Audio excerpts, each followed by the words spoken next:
दोस्तों, आज की सबसे पहली और बड़ी खबर। झारखंड के टेट उत्तीर्ण सहायक अध्यापक 23 को निकालेंगे न्याय मार्च। बड़ी खबर है। झारखंड के टेट उत्तीर्ण सहायक अध्यापक 23 सितंबर को न्याय मार्च निकालेंगे। जेटेट सफल सहायक अध्यापक संघ के प्रदेश अध्यक्ष प्रमोद कुमार और महासचिव मोहन मंडल ने गुरुवार को इसका ऐलान किया। उन्होंने कहा कि शिक्षा मंत्री जगन्नाथ महतो ने 17 जुलाई को ही वार्ता में जल्द बैठक कर वेतनमान और सहायक आचार्य की नियमावली में संशोधन करने की बात की थी। अपने जन्मदिन पर राष्ट्रीय रसद नीति शुरू करेंगे प्रधानमंत्री नरेंद्र मोदी।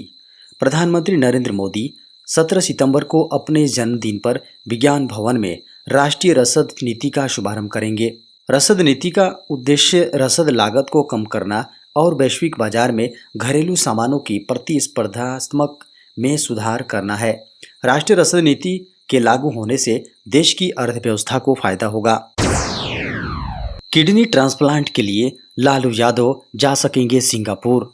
आरजेडी सुप्रीमो लालू प्रसाद यादव अब किडनी के इलाज के लिए सिंगापुर जा सकेंगे। रांची की सीबीआई कोर्ट ने उनकी याचिका पर पासपोर्ट रिलीज करने का आदेश दिया है। खबरों को माने तो 24 सितंबर को सिंगापुर के डॉक्टर के साथ उनका अपॉइंटमेंट फिक्स है। शुक्रवार को लालू प्रसाद यादव की याचिका पर सुनवाई करते हुए रांची सीबीआई कोर्ट ने पासपोर्ट रिलीज की अनुमति दे दी। धनबाद के जज उत्तम आनंद हत्याकांड मामले में सीबीआई लेगी इंटरपोल की मदद। जज उत्तम आनंद हत्याकांड मामले पर झारखंड हाईकोर्ट में सुनवाई हुई। इसमें सीबीआई की ओर से अदालत में प्रगति रिपोर्ट सौंपी गई। सीबीआई की ओर से जानकारी दी गई है कि इस मामले में इंटरपोल की सहायता ली जाएगी। इसके लिए भारत सरकार के मिनिस्ट्री ऑफ होम अफेयर्स में आवेदन दिया गया है, जो अब तक लंबित है। अदालत ने प्रगति रिपोर्ट देखने के बाद सीबीआई को 4 सप्ताह का समय देते हुए 14 अक्टूबर को अगली तारीख दी है। बंगाल की खाड़ी में बन रहा लो प्रेशर का एरिया, झारखंड में होगी बारिश। बड़ी खबर है। बंगाल की खाड़ी में निम्न दबाव का क्षेत्र बन रहा है। इसके असर से झारखंड में कई इलाकों पर हल्के से मध्यम दर्जे की वर्षा की संभावना है। साथ ही कुछ जगहों पर वज्रपात भी होने की संभावना है। मौसम विभाग ने कहा है कि 18 सितंबर को बंगाल की खाड़ी में एक लो प्रेशर का एरिया बनेगा, जिसके असर से झारखंड के कई जगहों पर बारिश होगी। मौसम केंद्र ने 16, 17 और 18 सितंबर के लिए येलो अलर्ट जारी किया है। कहा गया है कि झारखंड में इन 3 दिनों तक कहीं कहीं हल्के से मध्यम दर्जे की वर्षा हो सकती है। हेमंत सरकार का बड़ा फैसला। निजी मेडिकल कॉलेज में 50% सीटों की फीस सरकारी के बराबर। झारखंड में एक तरफ हेमंत सरकार का लगातार राजनीतिक संकट चल रहा है, वहीं दूसरी ओर वहां की कैबिनेट द्वारा बड़े और निर्णय फैसले लिए जा रहे हैं। अब झारखंड के स्वास्थ्य मंत्री बन्ना गुप्ता ने ऐलान कर दिया है कि झारखंड के प्राइवेट मेडिकल कॉलेजों और डीम्ड मेडिकल कॉलेज में 50% सीटों पर सरकारी मेडिकल कॉलेज के अनुरूप फीस निर्धारित की जाएगी। दावा किया गया है कि ऐसा होने से डॉक्टरों की कमी दूर होगी और बेहतर सुविधा भी दी जाएगी। स्वास्थ्य मंत्री बन्ना गुप्ता ने ट्वीट कर जानकारी दी है कि अब झारखंड के निजी मेडिकल कॉलेजों एवं डीम्ड मेडिकल कॉलेज में 50% सीटों पर सरकारी मेडिकल कॉलेज के अनुरूप फीस निर्धारित की जाएगी। बताया कि इससे झारखंड के मेडिकल कॉलेज में चिकित्सकों के अभाव की कमी दूर होगी और अन्य छात्रों के अलावा यूक्रेन से वापस आए छात्रों को भी इसका फायदा मिलेगा। केंद्र सरकार ने रद्द किया रांची में बन रहा वर्ल्ड ट्रेड सेंटर परियोजना। भारत सरकार ने रांची में बन रहे वर्ल्ड ट्रेड सेंटर परियोजना को रद्द कर दिया है। परियोजना के लिए वर्ष 2019 में झारखंड को दी गई अनुदान की पहली किस्त 9.80 करोड़ रुपए सूद समेत लौटाने के लिए कहा है।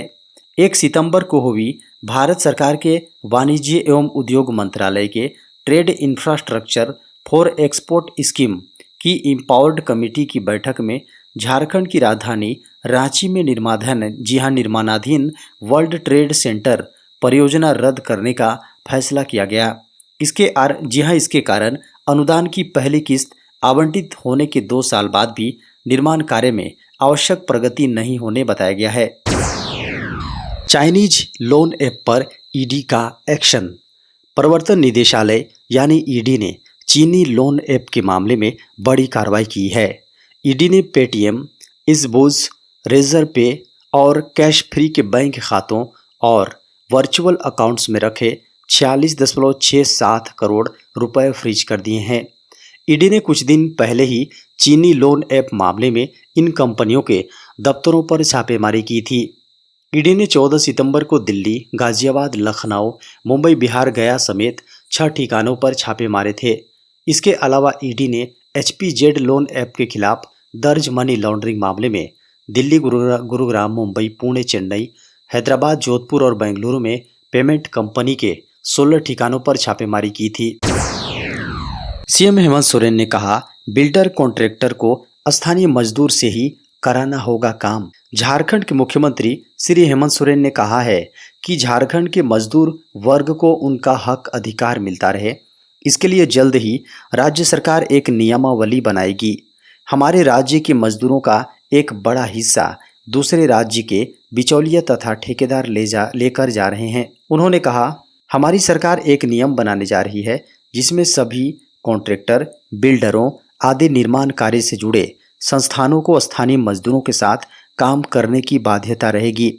सीएम हेमंत सोरेन ने कहा कि राज्य सरकार की सोच है कि झारखंड बेरोजगारी और पलायन जैसी समस्याओं से फ्री हो सके।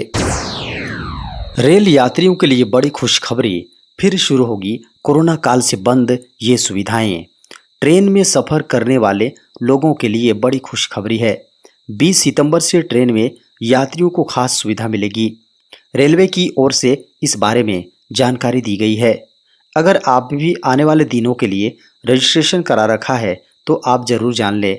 रेलवे की ओर से मिली जानकारी के अनुसार यात्रियों को अब उन कोच में भी बेड रोल की सुविधा मिलेगी जिसमें अभी तक नहीं मिल रही थी। रेलवे ने कहा है कि अब से एसी कोच के साथ थर्ड एसी कोच यानी इकोनॉमी क्लास में भी लोगों को बेड रोल की सुविधा मिलेगी। यानी अब से ट्रेन में सफर करने पर आपको घर से कंबल लेकर जाने की जरूरत नहीं पड़ेगी। रेलवे विभाग की ओर से दी गई जानकारी के अनुसार इस कोच के यात्रियों को भी बेड रोल की सुविधा मिलेगी। 20 सितंबर 2022 से थर्ड एसी इकोनॉमी क्लास के डिब्बे में सफर करने वाले यात्रियों को भी अब बेड रोल उपलब्ध कराया जाएगा।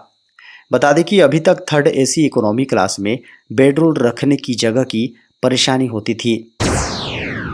1 अक्टूबर से क्रेडिट और डेबिट कार्ड के बदल रहे हैं नियम।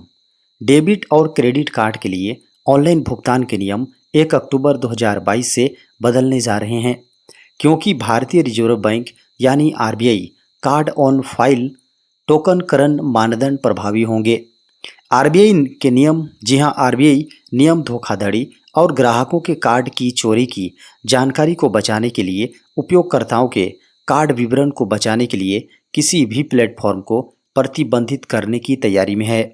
पहले आरबीआई की डेडलाइन 1 जुलाई थी, हालांकि इसे 1 अक्टूबर तक के लिए स्थगित कर दिया गया था। इस कदम से कार्ड धारकों के भुगतान अनुभव में सुधार और भुगतान धोखाधड़ी के खिलाफ सुरक्षा बढ़ने की संभावना है। कार्ड ऑन फाइल का अर्थ क्रेडिट या डेबिट कार्ड की जानकारी जैसे संख्यात्मक संख्या, समाप्ति तिथि और भुगतान गेटवे और व्यापारियों द्वारा भविष्य के लेनदेन को संसाधित करने के लिए डाटाबेस में संग्रहित है। आरबीआई की वेबसाइट के अनुसार टोकनाइजेशन का अर्थ है वास्तविक कार्ड विवरण को टोकन नामक एक वैकल्पिक कोड के साथ बदलना, जो कार्ड टोकन अनुरोधकर्ता, कार्ड नेटवर्क और डिवाइस के संयोजन के लिए अद्वितीय होगा। भारत में बन रहा है ऐसा इलेक्ट्रिक हाईवे जिस पर चलते हुए गाड़ियां होंगी चार्ज। भारत सरकार इस इलेक्ट्रिक गाड़ियों को काफी तवज्जो दे रही है। ऐसे में भारत हाईवेज बनाने जा रहा है जिस पर चलती हुई गाड़ियां खुद ब खुद चार्ज हो जाएंगी। इसकी तस्दीक ट्रांसपोर्ट मिनिस्टर नितिन गडकरी ने भी की है। उन्होंने कहा है कि सरकार सोलर एनर्जी से चलने वाली इलेक्ट्रिक हाईवेज पर काम कर रही है। इन हाईवेज पर चलते हुए भारी भरकम ट्रक और बस से हाथों हाथ चार्ज हो जाएंगे। इलेक्ट्रिक हाईवे जैसे हाईवे होते हैं जिनमें कुछ इंक्रीमेंट्स के जरिए ऐसा सिस्टम होता है जिससे उसे गुजरने वाली गाड़ियां बिना रुके ही अपनी बैटरी चार्ज कर लेती हैं। इसके लिए हाईवे पर ओवरहेड वायर या रोड के नीचे से ही इलेक्ट्रिक फ्लोर करने का सिस्टम होता है। इलेक्ट्रिक हाईवे से केवल इलेक्ट्रिक गाड़ियां ही चार्ज हो सकती हैं। इसके पेट्रोल डीजल वाली गाड़ियां चार्ज नहीं होंगी। इनमें हाइब्रिड गाड़ियां भी चार्ज हो सकती हैं। हाइब्रिड गाड़ियों में इलेक्ट्रिक के साथ साथ पेट्रोल डीजल से चलने की भी सुविधा होती है, यानी इलेक्ट्रिक हाईवे इलेक्ट्रिक सुविधाओं से लैस है। देश में बीते 24 घंटे में आए कोरोना के 6,298 नए मामले। कोरोना वायरस के आंकड़ों में लगातार उतार चढ़ाव जारी है।